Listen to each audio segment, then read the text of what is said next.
જય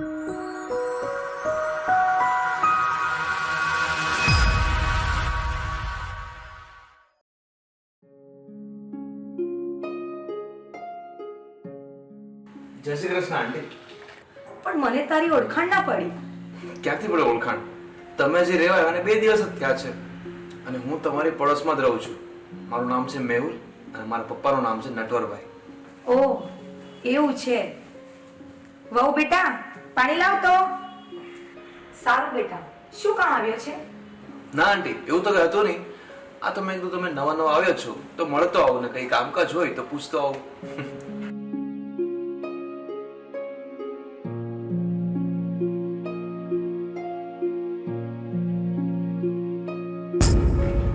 શું થયું બેટા? આજે ચક્કર આવે છે? હા મમ્મી, મને ચક્કર આવે છે. આંટી, આ કોણ છે? આ મારા દીકરાની વહુ છે રાધા. પણ એને કેમ આવા કપડા પહેરે છે સફેદ વિધવા જેવા? મારા એકના એક દીકરાનું એક્સિડન્ટમાં મૃત્યુ થઈ ગયું છે. Oh my God. તો પછી અત્યારે ઘરમાં કમાવાળું કોણ કોણ છે? કોઈ નથી બેટા. મારી વહુ હમણાં કામ શોધે છે. એને લાયક કંઈ પણ કામ હોય ને તો જણાવજો. હા સારું બા, હું એને જરૂર કામ ગોતી આવીશ. પણ અત્યારે ચલો હું એને હોસ્પિટલ લઈ જાઉં. ના ના, હું ઘડીક આરામ કરીશ ને એટલે સારું થઈ જશે. સાચું કહું ને બેટા, હોસ્પિટલમાં જવાના પૈસા નથી અમારી પાસે, એટલે મારી વહુ ના પાડે છે. અરે આંટી, પૈસા ક્યાં ભાગી જવાના છે? અત્યારે હું આપી દઉં છું, તમે ગમે ત્યારે મને પાછા આપી દેજો. ચાલો રાધા, હું તમને હોસ્પિટલ લઈ જાઉં. ચાલો. ના ના, રહેવા દ્યો, નથી જવું. અરે ચલો ચલો ચલો. જા, જઈ આવ ને બેટા.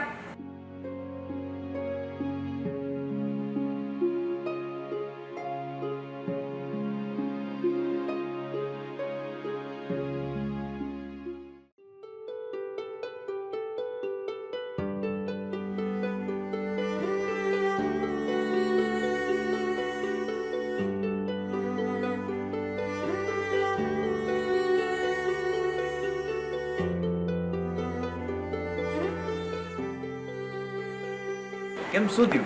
મોઢું કેમ ચડેલું લાગે છે આજે? તું પેલી વિધવા રાધા જોડે ફરે છે ને આખો દિવસ, એ મને બિલકુલ નથી ગમતું. ઓ માય ગોડ, તમને બધી સ્ત્રીઓને વાત વાતમાં શંકા કરવાની ટેવ શું કામ હોય છે? મને તો એ જ ખબર નથી પડતી. અરે યાર સમજ, હું એ બિચારીની હેલ્પ કરી રહ્યો છું. એ બિચારીના સાસુ સાથે એકલી રહી છે અને એની પાસે કઈ કામ નથી, તો હું એને કામ અપાવવા માટે મારી સાથે લઈ જાઉં છું. તો પછી એની સાથે બેસીને ચા નાસ્તો કરવો, આઈસ્ક્રીમ ખાવો, તાળી મારી મારીને હસી હસીને વાતો કરવી, એનો હાથ તારા હાથમાં લેવો, આ બધું શું છે? અરે યાર, મારે કોઈ લેડીઝ સાથે હસીને વાત પણ નહીં કરવાની? હા કરાય, પણ એનો હાથ પકડીને વાત કરવી શું જરૂરી છે? છોડ એ બધું, ચાલ આપણે કોફી પીવા છીએ. મારે નથી આવું, લઈ જા પેલી રાધડી ચૂડેલ. રચના, આ તું વધારે પડતું બોલી રહી છો. શક કરવાની પણ કોઈ લિમિટ હોય છે. શક ન કરું તો શું, આંખો બંધ કરીને ચૂપચાપ જોયા કરું. આજે તું ડિસાઈડ કરી લે, તારે શું જોઈએ છે, રાધડી કે રચના? અરે ઓફકોર્સ યાર, મારે તો તું જ જોઈએ છે. તો પછી એ રાધડીને હવે તું આજ પછી નહીં મળતો. રચના, એને મારી હેલ્પની જરૂર છે. બિચારી બીમાર છે અને પાછળથી ઘરમાં કોઈ આવક પણ નથી. હા તો દુનિયામાં તું જ છે એક બધાને મદદ કરવા વાળો. તે બધાને મદદ કરવાનો ઠેકો લઈ રાખ્યો છે. હું માનવતાના નાતે એની હેલ્પ કરી રહ્યો છું અને કોઈ દુખિયારાની હેલ્પ કરવી ને એ મને ગમે છે.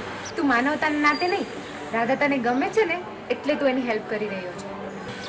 તને જો એવું જ છે ને કે રાધા મને ગમે છે એટલે હું એની હેલ્પ કરું છું, તો હા જા, ગમે છે મને રાધા. મનમાં હતું એ આવી ગયું ને મોઢે, તો જા એ રાધડીના ખોળામાં જઈને સોઈ જા. મારે તારી કોઈ જરૂર નથી. આ સાલી ઓરત જાત છે ને, જન્મથી જ શંકાશી હોય છે. જેમ વેમ ને વેમ જ.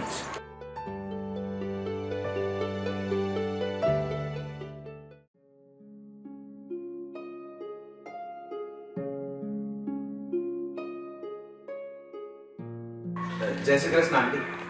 જય શ્રી કૃષ્ણ બેટા. હવે કેમ છે તમને? હવે સારું છે. દવા લીધી ને પછી ચક્કર આવતા બંધ થઈ ગયા. બેટા, તારો ઉપકાર માનું ને એટલો ઓછો છે. તે અમને કેટલી મદદ કરી. તું રાધાને હોસ્પિટલ લઈ ગયો, એને કામ અપાવ્યું. તે અમને આટલી મદદ ના કરી હોત ને તો કોણ જાણે અમારું શું થાત. અરે ના ના આંટી, એવું ન બોલો. આ બધું મારી પાસે ભગવાન કરાવી રહ્યો છે. આ બધું એની મરજીથી થઈ રહ્યું છે. હું તો ખાલી એક નિમિત્ત છું. અને હા, તે જે હોસ્પિટલમાં ખર્ચો કર્યો છે ને, તે રાધાનો પગાર આવે ને એટલે અમે આપી દઈશું. અરે આંટી, એવા 100-200 રૂપિયામાં શું આપલે કરવાની હોય? કઈ નથી જોતા મારે પૈસા. અને હા, હવે એ પૈસા યાદ પણ નહીં કરતો, હો ને? પણ આંટી, મારે તમને એક વાત પૂછવી છે, જો તમને ખોટું ન લાગે તો. પૂછને બેટા. આંટી, તમે રાધાના બીજા લગ્ન કેમ નથી કરવા દેતા? આંટી, ખોટું નહીં લગાવતા, હું એમ જ પૂછું છું. ના બેટા, અમને કંઈ જ ખોટું નથી લાગ્યું. તે સાચી જ વાત કરી છે.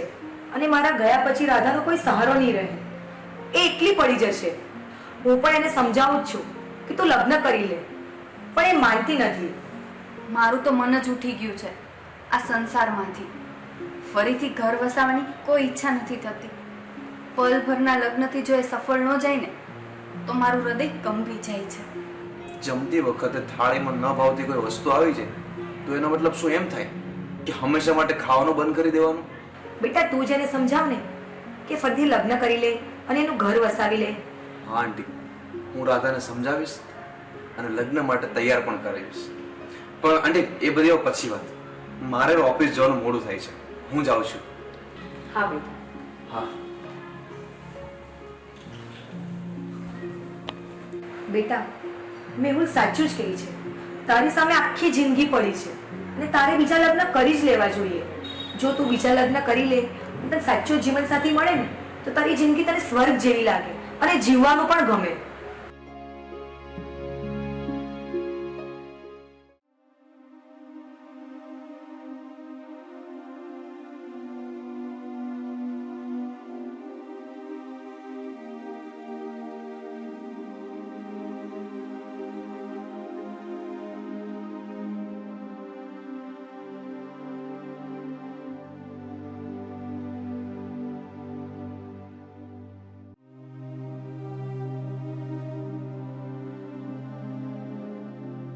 રાધા, ચલો ને થોડી વાર બેસીએ.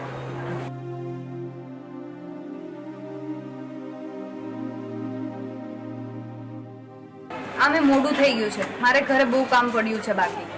બસ થોડીક વાર બેસો ને, હું તમારો વધારે ટાઈમ નહીં બગાડું. બોલો, શું કામ હતું તમારે? મારે થોડીક વાત કરવી છે અને કંઈક પૂછવું પણ છે. શું પૂછવું છે? તમે બીજા લગ્ન કરવાની કેમ ના પાડો છો? મેહુલ, મારું મન જ ઉઠી ગયું છે આ લગ્ન પરથી. પણ કેમ? એકચ્યુઅલી મારો હસબન્ડ બહુ ખરાબ માણસ હતો. બધા કુલક્ષણો એનામાં હતા. દારૂ પીવું, જુગાર રમવું, કંઈ કમાવવું નહીં, આખો દિવસ રખડવું, મને મારવી, મારા જોડે ઝઘડો કરવો. એવું એ કંઈ ખરાબ લક્ષણ નહીં હોય કે જે એનામાં નહોતું. તો પછી એનું મૃત્યુ કઈ રીતે થયું? દારૂ પી પીને એના ફેફસા સડી ગયા હતા. એક માણસ શું તમને આવો મળી ગયો, એમાં તમને લગ્ન પરથી અભાવ આવી ગયો? હા, મેં એની જોડે જેટલા વર્ષ કાઢ્યા છે ને એ નર્કથી બદતર કાઢ્યા છે. એ તો મારું મન જ જાણે. જો હું તમને લગ્ન માટે પ્રપોઝ કરું તો? આ તમે કેવી વાત કરો છો? આ શક્ય નથી. પણ કેમ શક્ય નથી? કારણ કે હું એક વિધવા સ્ત્રી છું. મારાથી બીજા લગ્ન ન કરાય. કેમ? વિધવા સ્ત્રીએ બીજા લગ્ન કરવા એ કઈ ગુનો છે? ના, એ ગુનો નથી, એ એક પાપ છે. જો એક સ્ત્રીને બીજી સારી જિંદગી આપવી એ પાપ હોય તો હું એ પાપ કરવા તૈયાર છું. શું વિધવા સ્ત્રીને જીવન જીવવાનો અધિકાર નથી? વિધવા સ્ત્રીને એના પતિના મૃત્યુ બાદ રંગીન કપડાં પહેરવા કે શણગાર સજવા ઉપર પ્રતિબંધ શું કામ? શું કામ? અને જો કોઈ પુરુષ વિધુર થયો હોય તો એને તો આવા કઈ પ્રતિબંધ નથી નડતા. શું સ્ત્રીમાં જીવ નથી? મેં અનેક પ્રસંગમાં જોયું છે કે વિધવા સ્ત્રીને મહેંદી મૂકવા દેવામાં નથી આવતી, અને જો એ ભૂલથી રંગીન કપડાં પણ પહેરે ને તો સમાજમાં તો એની વાતો થવા લાગે છે. અને હા, એણે કોઈ મોટો ગુનો કર્યો હોય ને એવો તો એની સાથે વ્યવહાર કરવામાં આવે છે. સમાજના આવા ખરાબ વ્યવહારના કારણે વિધવા સ્ત્રીની પોતાની આવી સારી જિંદગી જીવવાનું ભૂલી જાય છે. મને તો આજ સુધી એ નથી સમજાતું કે એક સ્ત્રીના પતિનું મૃત્યુ થયું છે તો પછી એને વિધવા બન્યા તેને કઈ પાપની સજા આપવામાં આવે છે? શું એના પતિના મૃત્યુ થવામાં એ સ્ત્રીનો દોષ છે?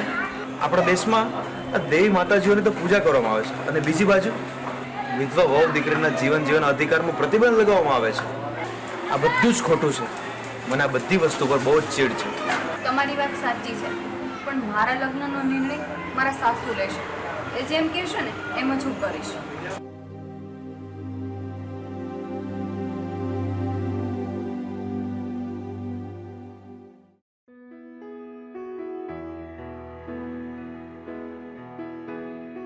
એટલે બેટા તું એક વિધવા સાથે લગ્ન કરવા માંગે છે? હા તો પપ્પા એમાં શું વાંધો છે? રાધા એક ખૂબ સારી છોકરી છે, સુંદર છે, દેખાવડી છે, સંસ્કારી પણ છે.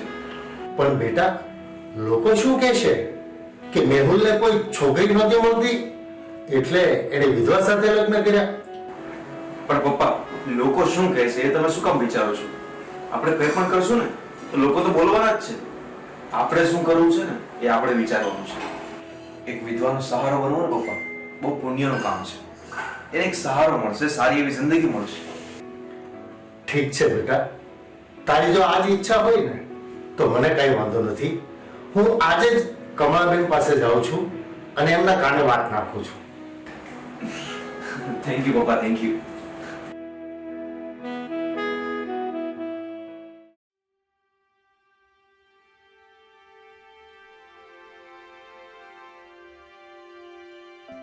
જય શ્રી કૃષ્ણ કમળાબેન. હા આવો આવો આવો બેસો. જય શ્રી કૃષ્ણ. નટવરભાઈ, તમે વળી આજે શું ભૂલા પડ્યા અમારા ઘરે? એક વ્યવહારિક વાત કરવા માટે આવ્યો છું. બેટા પાણી લાવ તો. વ્યવહારિક વાત? શું વાત છે?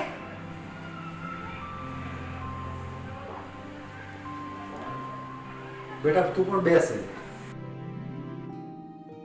મારો દીકરો મેહુલ તમારી વહુ રાધા સાથે લગ્ન કરવા માંગે છે. આ તો બહુ સારી વાત છે. મારી વહુ રાધાને તમારો દીકરો મેહુલ જેવો જો પતિ મળી જાય ને તો આનાથી રૂડું બીજું શું હોય? કમળાબેન, મેહુલ રાધાને પસંદ કરે છે. જો રાધાને વાંધો ન હોય તો આપણે લગ્ન ગોઠવીએ. મમ્મી, મેહુલ બહુ સારો છોકરો છે, એમાં કોઈ શક નથી. પણ હું તમારી સાથે રહીને તમારી સેવા કરવા માંગુ છું.